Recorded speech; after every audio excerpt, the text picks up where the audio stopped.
बोलने का अवसर दिया, उसके लिए आपको धन्यवाद। जोहार। आज राज्यपाल के अभिभाषण पे पक्ष विपक्ष दोनों के द्वारा चर्चा की जा रही है। पिछले 4 अभिभाषणों को हमने देखा। पक्ष और विपक्ष एक तरफ तारीफों का पुल बांधना ही कर्म है और धर्म है चला, और दूसरी तरफ बुराई करना ही कर्म है और यही धर्म है। ये देखने मिला मुझे 4 और ये 5वें अभिभाषण में। सभापति महोदय, मैं बता दूं, हमारी पार्टी को 10 मिनट मिले हैं। मैं आपका संरक्षण चाहूँगा, मुझे बोलने का अवसर दे। माननीय सभापति महोदय, बाकी आपकी पार्टी के सदस्य कल बोलेंगे ना। आपको 7 मिनट मिली, आप बोलिए। सर, हमें इस चेयर से ही हमें 10 मिनट दिए गए हैं अध्यक्ष महोदय द्वारा, और मैं चाहूँगा आपका संरक्षण मिले और मुझे 10 मिनट बोलने का अवसर प्रदान करें। बोलिए। माननीय सभापति महोदय, पिछले इन 4 सालों के अंदर हमारे राजस्थान की सरकार ने, जैसे कि हमारे विधायक कोटे का जो राशि थी उसको बढ़ाया, मिसिंग लिंक सड़क दी, हमारी विधानसभा क्षेत्र में पेयजल के लिए करेणा प्रोजेक्ट जो स्वीकृत किया, इन सभी कार्यों के लिए मैं धन्यवाद देना चाहूँगा। साथ ही राज्य सरकार की जो योजनाएं हैं, राज्य सरकार के ये भी अभिभाषण में 15 नंबर पे लिखा गया था कि राज्य के नागरिकों के स्वास्थ्य की चिंता हमारी सरकार की सर्वोच्च प्राथमिकता, और उसी को आगे बढ़ते हैं तो चिरंजीवी योजना का काफ़ी बखान हुआ। माननीय सभापति महोदय, चिरंजीवी योजना एक शानदार योजना है, लेकिन धरातल पे जा पा रही कि नहीं जा पा रही? क्या ये योजना सिर्फ कागजों में सीमित हो पा रही है? माननीय सभापति महोदय, ये आदिवासी बाहुल्य क्षेत्र के अंदर मैंने पिछली बार एक क्वेश्चन लगा के आंकड़ा निकलवाया कि आदिवासी क्षेत्र में जो गर्भवती महिला है, एनीमिया का क्या आंकड़ा है, तो 70% एनीमिया महिला है। और एक बैंकर जो आंकड़ा आया, 2,15,712 महिलाओं का टेस्ट हुआ और इसमें से 1,39,000 महिलाएं एनीमिया पाई गई, और इसमें से 11,000 जो महिला है उनके अंदर बैंकर एनीमिया पाया गया। इससे ये साबित होता है कि हमारे स्वास्थ्य विभाग को लेकर जो योजना है वो कहीं न कहीं एक धरी रह जा रही है और कागजों में सिमटती हुई जा रही है। माननीय सभापति महोदय, निःशुल्क जांच की बात होती है, निःशुल्क जांच अच्छी बात है, हो भी रही है, लेकिन जो सरकारी हॉस्पिटल है, हमारे पीएचसी सीएचसी है, उनमें मशीनें खराब होने की वजह से नहीं हो पाती है और वो लोग प्राइवेट जगह पे जाते हैं और प्राइवेट पे इतनी मोटी रकम वसूली जाती है। राज्य सरकार की ओर से कोई गाइडलाइन नहीं है कि किस प्राइवेट जो क्लिनिक है उनसे कितना जो मरीज आ रहा है उससे कितना कितना राशि लिया जाए, अभी तक कोई तय नहीं हो पाया है।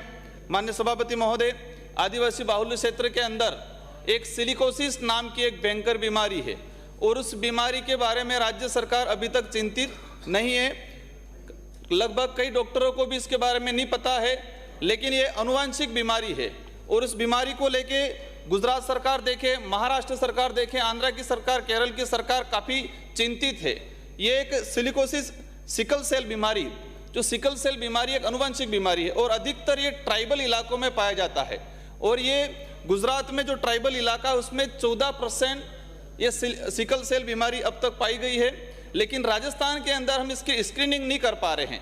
और मैं चाहूँगा इस सदन के माध्यम से कि इसकी स्क्रीनिंग की जाए और इन लोगों को दवाई उपलब्ध कराई जाए। माननीय सभापति महोदय, अभी पिछले बजट में हमारे आदिवासी विकास कोष के लिए 500 करोड़ रुपए का प्रावधान किया, सुन के बहुत अच्छा लगा, लेकिन इस बजट का अब तक कहाँ उपयोग किया गया, वास्तविक वो बजट धरातल पे नहीं उतरा गया।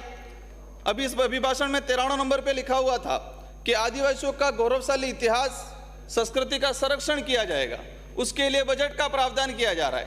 लेकिन दुर्भाग्य ये है कि जिस संस्कृति के आधार पे हमारे लोगों को जो सर्टिफिकेट मिला है और उस सर्टिफिकेट के आधार पे हम लोग चुनाव जीत के यहाँ पर आते हैं। माननीय सभापति महोदय, आज मैं विधायक बना हूँ तो मेरे क्षेत्र की जनता ने मुझे मत दिया, और जब मैंने आवेदन किया तो मैंने सर्टिफिकेट लगाया आदिवासी होने का, उस क्षेत्र का नागरिक होने का सर्टिफिकेट लगाया, तो मैं वहाँ पर मेरा नामांकन पास हुआ।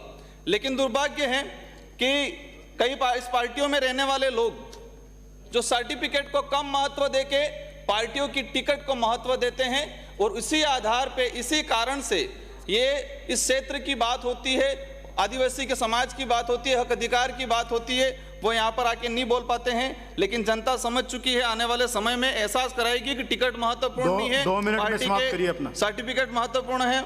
माननीय सभापति महोदय, शिक्षा के क्षेत्र में एक क्रांति आई, कहना है शिक्षा का अधिकार अधिनियम 2009 लाए गए, लेकिन वर्तमान समय के अंदर हमने स्कूलें खोल दी, सब कुछ किया, हमने व्यवस्था ऐसी बनाई है कि पता नहीं ऊपर के जो आईएएस लोग हैं किस तरीके से बैठते, सुबह 11 बजे से सूचना मंगाते, जो टीचर लगा हुआ, एक टीचर पोशार पे लगा रहेगा, एक टीचर शाला दर्पण पे लगा रहेगा, एक आधा प्रशिक्षण में जाएगा, तो बच्चों को कब पढ़ाएंगे? हम ऐसी व्यवस्था करें कि कोई भी सूचना मंगाए तो सुबह 10 बजे से 3 बजे तक किसी प्रकार की सूचना नहीं, शाम के 1 घंटा जो समय रहता है 3 से 4 बजे, उस दौरान ही किसी भी प्रकार की जो सूचना है उस सूचना को मंगाया जाए। माननीय सभापति महोदय, अभी हमने कानून व्यवस्था को लेकर चर्चा हुई, कभी बार दुख होता है कि एसटी एससी का जो है कहीं न कहीं फील करते हैं कि कांग्रेस में हम एक सेफ महसूस करते हैं लोग। कंक्लूड कर लीजिए अपना, कंक्लूड कर लीजिए। सभापति महोदय, मेरा समय अभी 6 मिनट ही हुआ है, मैं आपका संरक्षण चाहूंगा, हमारा जो समय है उसी समय में हमें बोलने दिया जाए। सभापति महोदय, उधर से बात हो रही थी, कन्याकुमारी पे बात करके गुजरात में बहुत वोट ले लिए उन्होंने, लेकिन राजस्थान के अंदर एसटी एससी पे जो मामले हो रहे, एसटी एससी को लेके भी इंद्र कुमार मेघवाल जो पानी पीने गया उस पर अत्याचार हुआ, उसको मार डाला, कार्तिक भील जो सिरोही में मार डाला, इस पे ना तो विपक्ष बोल रहा है न पक्ष बोल रहा है। माननीय सभापति महोदय, हम चाहेंगे कि इस सरकार में भी अगर एसटी एससी सुरक्षित नहीं है तो आने वाले समय में एसटी एससी के लोग कहीं न कहीं नया रास्ता देखेंगे। माननीय सभापति महोदय, पेपर लीक को लेकर काफी चर्चा चली, मैं इस पे कहना चाहूंगा, राज्य सरकार ने प्रावधान किया था कि निःशुल्क बस की व्यवस्था की जाएगी, लेकिन हर बार जो हमारे डूंगरपुर के लोग उदयपुर चित्तौड़ की तरफ एग्जाम देने आते हैं, लेकिन रिटर्न जाने के लिए उनके बसों की व्यवस्था नहीं हो पाती है। माननीय सभापति महोदय, अभी पोषाहार को लेकर काफी चर्चा हुई, आईसीडीएस विभाग के द्वारा आदिवासी बाहुल्य क्षेत्र हो या कोई भी क्षेत्र हो, उसमें कुपोषित अति कुपोषित को दूर करने के लिए सरकार की कई योजना है, उस योजना के माध्यम से हम पोषाहार उपलब्ध कराते हैं, लेकिन कहीं नहीं वो पोषाहार पशु आहार बनता जा रहा है और ये वास्तविकता है, इस पे हमें ध्यान देना पड़ेगा। माननीय सभापति महोदय, मैं पंचायती राज विभाग की बात करूंगा।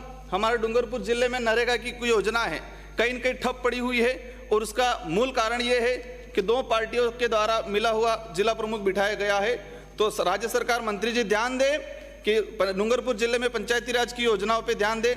माननीय सभापति महोदय, बजरी को लेकर काफी चिंतित है सदन और राज्य की जनता परेशान है। माननीय सभापति महोदय, हमारे लोग गुजरात से बिजली लाते हैं, वो बजरी 700 रुपये टन पड़ती है, तो बजरी की व्यवस्था की जाए। वैसे तस्करी हो ही रही है, जैसे गुजरात में ब्लैक मनी तैयार करने के लिए शराब पे प्रतिबंध लगाया, लेकिन आज भी शराब दबा के चल रहा है, वो ब्लैक मनी तैयार हो रही है। तो राजस्थान के अंदर भी बजरी पे प्रतिबंध लगा रखा है और दूसरी ओर एक ब्लैक मनी तैयार हो रही है। तो हम चाहेंगे जो वास्तविक जरूरत है, बहुत बहुत धन्यवाद आपका, थैंक यू, बजरी की व्यवस्था कराई जाए। माननीय सभापति महोदय, मैं लास्ट 1 मिनट, मेरे विधानसभा की कुछ डिमांड है। सीएससी सिमलवाड़ा को उप जिला चिकित्सालय क्रमोन्नत कराया जाए, साथ ही कन्या महाविद्यालय खोला जाए और चिखली में हमारे मुंसिफ न्यायिक मजिस्ट्रेट खोला जाए। आईएन ऑफिस जो दम्बोला है उसको एक्शन ऑफिस कराया जाए और जोत्री और चिखली को आईएन ऑफिस कराया जाए। साथ ही आदिवासी बाहुल्य क्षेत्र होने के कारण आदिवासी सांस्कृतिक केंद्र खोला जाए और करेणा से जो सिंचाई परियोजना के लिए इस बार प्रावधान किया जाए। साथ ही हमारे क्षेत्र में संत सुरमाल महाराज के अनुयायी लोग हैं ज़्यादा, तो हम चाहेंगे संत सुरमाल महाराज की भक्ति के संरक्षण के लिए केंद्र बने और साथ ही पैनोरमा विकसित किया जाए। सभापति महोदय, आपको धन्यवाद। जय जवाहर। पूरे